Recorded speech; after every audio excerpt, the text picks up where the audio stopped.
Shqipëria dhe larmishmëria e ofertës turistike ka pushtuar sërish faqet e para të medias ndërkombëtare. Revista e njohur franceze Geo Magazine në numrin e muajit shkurt i ka kushtuar një artikull të plot vendit tonë në titullin Shqipëria perla e re e Mesdheut, ku promovohen destinacionet kryesore turistike në vend.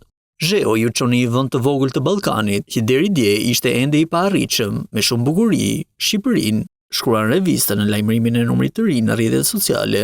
Shqipëria përshkruhet si një destinacion i larmishëm me plazhe, male, natyrë magjepse, me një trashëgimi të pasur kulturore e historike, mbushur me ndikime greke, romake, bizantine, veneciane dhe osmane. Po ashtu në artikull përmenden kujtimet e Kanunit, një kod misterios mesjetar nderi, si dhe ekstravaganca arkitekturore e Tiranës. Ndërsa ndau artikullin, kryeministri Rama theksoi zhvillimin e sektorit të turizmit në vendin tonë. Kreu i qeverisë theksoi se gjithë kjo ofertë turistike ka bërë që në 5 vite Shqipëria të ketë një rritje prej 80% të numrit të vizitorëve të huaj.